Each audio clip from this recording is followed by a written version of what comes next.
Yan po ay tinutulan yung motion niya ni Congressman Benny Abante.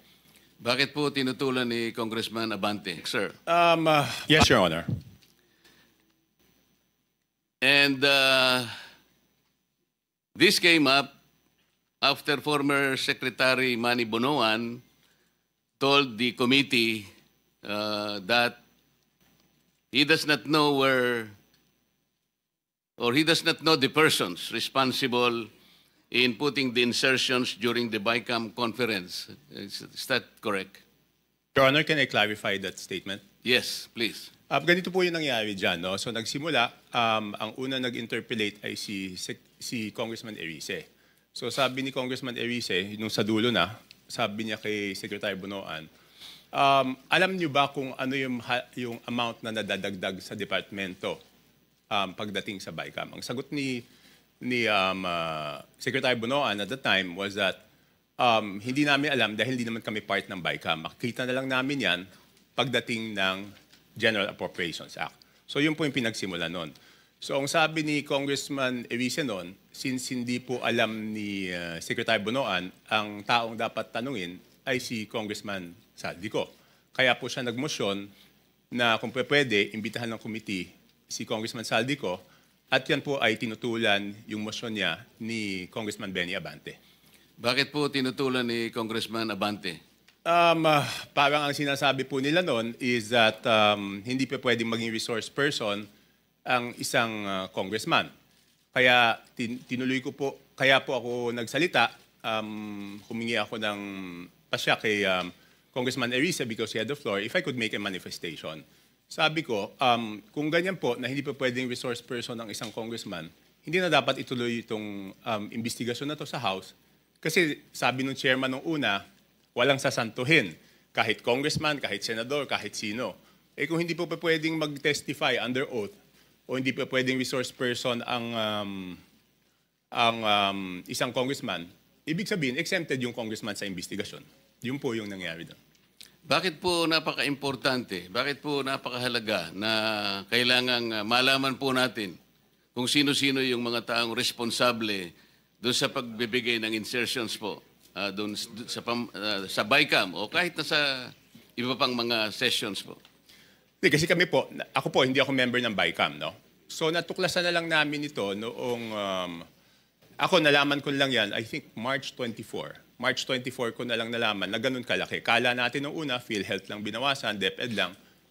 Later on, natuklasan ko po na yung mga flagship projects ng administrasyon, ipangulong BBM, ibig sabihin po ng flagship projects, yan po yung mga foreign assisted projects, ay tinanggalan po nila ng pondo para maisingit yung mga pondo na gusto nila isingit doon sa BICAM.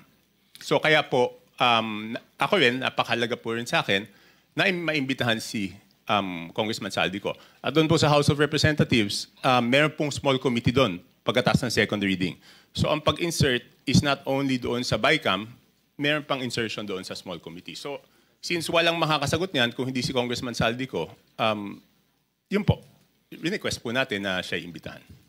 Alam po ba ninyo kung sino-sino yung miyembro ng small committee na binabanggit ninyo? Sa House of Representatives po. Opo. Yes po. Ang chairman po noon is si Congressman Saldico, tapos senior vice chairman ng Committee on Appropriations, majority leader of the 19th Congress and minority leader of the 19th Congress, Your Honor. Sino po yung vice chair ng Appropriations? Senior vice chair si Congresswoman Stella Luz Quimbo po. Sino po yung majority leader? Congressman Manix Delipe po, Your Honor. Minority leader? Congressman Nonoy Libanan po, Your Honor. Sa mga tweet, silang apat po ang nagkukompose ng small committee. Yes, Your Honor. Ang nangyayari po, kasi alam ko rin naman po, dahil nagtagal din naman ako sa mababang kapulungan, kumisan po ay 2 hanggang 3 buwan po nating pinagdidebatihan yung budget. Mag-aaway-aaway pa nga po, kung minsan nga inaabot tayo ng madaling araw. At katapos-tapusan ang sinasabi ninyo ay 4 na tao lang pala ang gagawa ng mga bagay na inyong gusto sanang malaman kung anong nangyari. Tama po kayo, Your Honor. Di ba po, sabi ko nga, magtatalo-talo, magbibigay ng inputs yung mga kasamahan natin. Tapos sa dulo pala, yung 4 na tao lang ang magdidesisyon. At yung problema po doon sa 4 na tao na yon, at least yung BICAM po, may BICAM report po yun eh. Makikita sa BICAM report kung ano po yung original net budget ng isang departamento, Your Honor. Tapos makikita po kung ano yung dinagdag or binawas, Your Honor, at makikita yung natirang pondo. Ang problema po doon sa small committee, wala pong ano yun.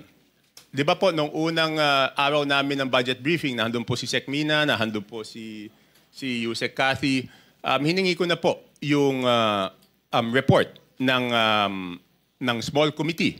Kasi po, di ba, sa rules po natin sa House of Representatives, Section 39, kung di ako nagkakamali, pero baka mali ako, nakasulat po doon na after 7 days after maipasa ang isang batas or 15 days pagkatapos mag-end ng session, dapat po i-file sa archives lahat ng reports tungkol sa isang House bill. So una po ako nagpahanap sa aking staff, Your Honor, ng records doon sa archives. Wala pong mahanap. Kaya nung first day ng budget briefing, hiningi ko po. Wala din sila, hanggang ngayon, wala po silang binibigay. So ibig sabihin, sabi ko, kung walang record yan, ang siguradong nakakaalam po niyan, Your Honor, is si Congressman Saldico. Bago po tayo magpatuloy, let me acknowledge the presence of Senator Sherwin Gatchalian. Wala po kayong nakita sa archive o ayaw po nilang ipakita? Hindi po kasi yung archives, alam niyo naman po, Your Honor, yung archives natin sa House of Representatives, napakagaling po nun. Kahit yung deliberations ng 1987 Constitution, hanapin niyo po doon. Lahat, transcript, journal, kompleto po yun. Yun, wala talaga. At noong tinanong ko po, noon yung COMSEC, hindi po sila makasagot kung nasaan. Ang sabi ko nga, pa-email na lang sa akin, ang tagal na po noon, hindi in-email, so wala po talaga yun. At imposible naman na walang nakakaalam noon. Alam po ninyo, meron po nga tayong tuntunin sa House of Representatives kahit na po yung kopya ng enrolled bill. May 3 kopya po dapat na nandun po dapat sa opisina ng Secretary General. Sinubukan ko rin po sanang manghiram nun kung meron pero hindi rin po nila naipakikita. Pero ganito po, so ayaw po nila talagang payagan na maimbita si Representative Saldico. Meron bang pagkakataon na kahit paano nakita nyo rin po kung sino talaga ang may kagagawan ng mga insertions doon sa BICAM? Hindi po. Ang ginawa ko po, Your Honor, is nag-research na po ako kung sino po yung gumawa ng insertions. Paano po kayo nag-research? Ganito po. Okay, mahaba po yung history niyan, Your Honor. To be very blunt about it, di ba po, nung nabawasan ng flagship projects, yung Pangulo, nung nakita niya po doon sa Sagaan na nawala yung kanyang malalaking proyekto, yung flagship projects ng gobyerno, naghanap na po siya kung saan napunta yon. So wala po ako nung unang meeting, pero I think nagkaroon ng meeting, ang dinig ko noong January, tinanong po yung Senate President, si Senate President Escudero at tinanong po si Speaker Martin Romualdez, hiningi yung listahan noong mga insertions doon sa budget. Ang pagkaalam ko, ulitin ko, wala po ako nung unang meeting, si Senate President Escudero, binigay po yung listahan ng Senate amendments, no? Doon 3 days after the meeting. Nung tinawag po ako sa pagpupulong noong March 24, nalaman ko po na wala pang binibigay yung House of Representatives at that time, in March 24. Kaya po ako nasama sa meeting na yon is para hingin na sa House of Representatives yung listahan noong mga insertions ng House of Representatives naman. So kaya lang po ako napasok dun sa usapan na yon noong March 24. March 24, 2025 was the first meeting. So dahil nga po sa paghahangad ninyo na malaman kung ano-ano yung mga insertions, kanino napunta at sino yung may kagagawan, paano po nyo eventually nalaman kung talagang nalaman ninyo? Hindi, ganito po, Your Honor. So March 24, paglabas ko doon, kasi nagmamadali na si Secretary Bunoan eh. Kasi ang worry niya po noon, March 29, mag-election ban po, di ba? So hindi maa-award, hindi mapapagawa yung projects. At pag hindi po napagawa yung projects, apektado po yung buong ekonomiya natin, di ba po? So paglabas ko, tinawagan ko po si Congressman J.J. Suarez kasi sabi sa akin doon sa meeting na yon na since wala na si Saldico, ang kumakausap na lang sa mga department secretaries ay si Congressman J.J. Suarez. So ang ginawa ko po, Your Honor, tinawagan ko siya, hiningi ko po yung listahan ng insertions. Pero nagtagal po bago po nila naibigay sa akin. I think 3 batches bago po nila naibigay sa akin yung kompletong listahan po nung sa House of Representatives. Sa mga po ay kinausap nyo si Congressman J.J. Suarez, nagbigay naman po ba siya ng impormasyon na inyong hinihingi? Tinawagan ko po. Nung una, nagpabigay siya ng hard copy. Sabi ko, paano ko naman hahanapin to? Hard copy. Pero nagtagal eh. Checkin ko lang po kung anong date niya binigay. Basta hindi ka agad. Tapos, ang nangyari po noon, binigay rin in 3 tranches. Una, nagbigay ng isang batch. Pangalawa, nagbigay ng isang batch. Tapos yung isang batch na tagalan. So sabi ko, hindi ko po ma-check kung at hindi ko masasubmit sa executive branch kung hindi kompleto. So later on, napilitan namin silang ibigay yung kompletong listahan, Your Honor. Ano po ang nakita ninyo nung ibigay nila ang kompletong listahan sa inyo? Hindi, ginawa ko lang, Your Honor, is pinagkumpara ko po yung di ba po, admittedly, lahat naman po kaming congressman, pag nakita yung NEP, ang natural na tendency naman hihingi ng extra para sa aming distrito. Okay? So susulat po kami. At least ako, sumusulat ako. So siyempre, nung binigay sa akin yung listahan, ang unang naisip ko noon, ang una ko pong naisip is, kung ikaw, congressman, hihingi ka para doon sa distrito mo. Hindi ka naman hihingi para sa ibang distrito. So minatch-match ko po yung data. Ang haba doon, hindi ko alam kung gaano karami. Ang una kong ginawa, kasi wala naman nakasulat na congressman doon. Ang nakasulat yung district. So para malaman ko yung congressman, hihingi ko po kay Yusek Katib. Pinadala ko sa kanya yung file and she can confirm this. She is here. Sabi ko, Yusek, pakiisa-isa mo nga. Lagyan mo kung sino yung congressman kasi gusto ko i-compare yung proponent tsaka yung congressional district. Kung congressional district, hindi ko naman kabisado kung sino yung congressman doon eh. So ang sabi ko sa kanya, pakilagay mo yung pangalan ng congressman. So binalik niya po sa akin. Pagkatapos noon, sabi ko po kay Congressman Suarez, ikaw naman, ilagay mo yung pangalan ng proponent. Sabi niya, bakit kailangan yung proponent? Kailangan siyempre malaman kung sino yung nag-request. So later on, matagal, hanggang nung sinabi ko, walang gagalaw dito, hindi ko maprepresent ito. Kasi pinapaayos sa akin eh. Siyempre gusto ko, pag pinisenta ko po, dahil ako magpipresenta nun, kailangan kompleto yung data. So sabi ko, hindi ko masisimulan yung presentation kung hindi nyo ibibigay kung sino yung proponent. So later on, naibigay din. Wala lang yung telepono ko sa akin, Your Honor. Hindi ko ma-check na andun.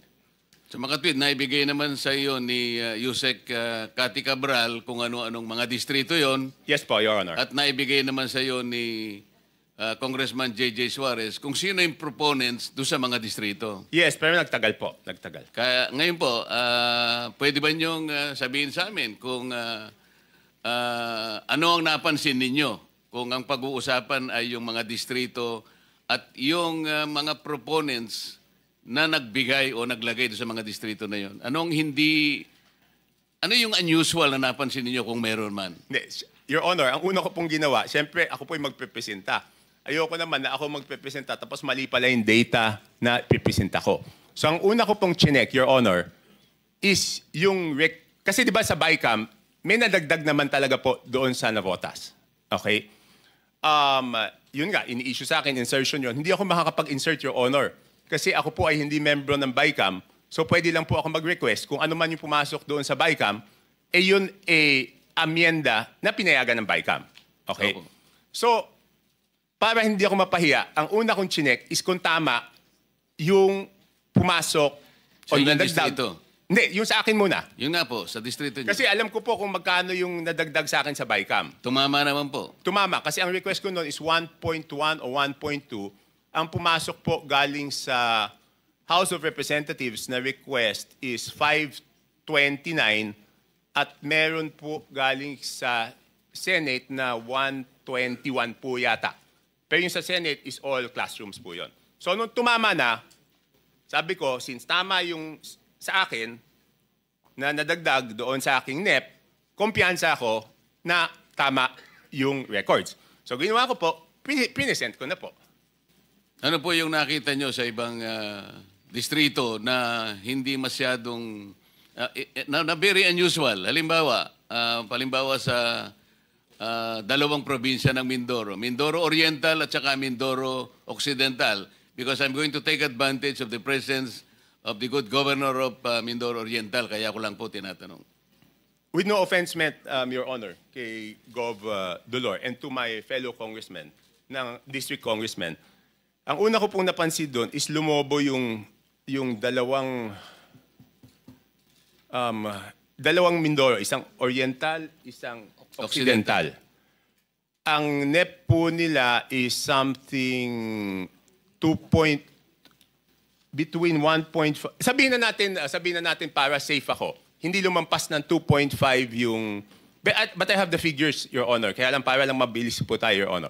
Hindi lumampas ng 2.5 yung NEP nila, pero ang GAA po nila is, magkano ba? 20 billion. So, nagulat ako. Sabi ko, in fairness doon sa mga district congressmen, Your Honor, hindi po nila kaya gawin yun.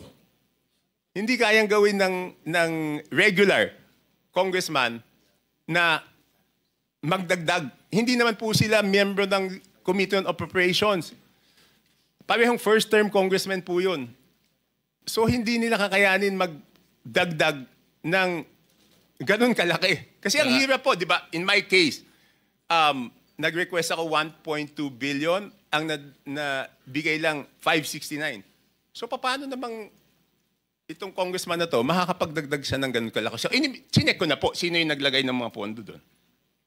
Sige po. Tapos po, nagulat din ako kasi siyempre makikita ko doon sa proponent tsaka doon sa district congressman. Nagulat po ako na, for example, alam ko po kayo dating party list, Your Honor. Pero may dalawang party list po doon, nasa BICAM lang, hindi ko alam yung sa small committee, ay nadagdagan sila ng 2 billion. Anong party list po? Ako Bicol at BHW po. Ang alam ko po, Your Honor, ang party list congressman, ang allocation po yata, kung di ako nagkakamali, but I'm sure you know better, is 100 to 150 million lang. Tama po yun. Kapag kayo po ay party list representative, tuwang-tuwa na po kayo pagka nakakuha kayo ng 170 million. So sinasabi po ninyo, isang dalawang party list yan, 2 billion po yung nakuha. Sa BICAM po. Sa BICAM. So hindi ko na po na-check, Your Honor, yung kasi one-man team to, ako mismo ano nito eh. So, balikan po natin yung sinabi nyo without any offense meant dun sa representative po dyan sa Mindoro Oriental at saka Mindoro Occidental. Kayo na po ang nagsabi na parang wala naman sila sa kalagayan ng manghingi ng ganong kalaki sapagkat hindi naman sila kasing sikat ng isang Toby Tiangco. Hindi po. Kung kayo nga po nanghingi ng ganito, kalahati lang ang naibigay. Sabi po nyo kanina, hindi sila lalampas ng at least 2.5 B. Pero ano pong nakita ninyo? Naging 20 sa mga tweed. Magkano po yung nadagdag? Sangayon po doon sa inyong nakita. 17, ganyan. Di ba? From sabihin mo 2.5 to 20, di 17.5. Tapos ang isang nakita ko po doon, under proponent, nagulat po ako na yung proponent ng mga dagdag sa distrito na to, under BICAM, is si Congressman Saldico na 13 billion. Sir, Your Honor, pwede bang i-ano ko lang yung USB na ayaw nila ipakita doon para mas madali kong mapaliwanag? Yun nga po yung gusto naming kung papayag Kasi kayo. mahirap puro kwento eh. Ito, may numero po to. Bigyan natin ng kopya po yung Blue Ribbon Committee. May I direct staff of the Blue Ribbon Committee to please secure the copy from Congressman Tiangco para makita po natin yung binabanggit niya. Ipakita po natin sa sa screen.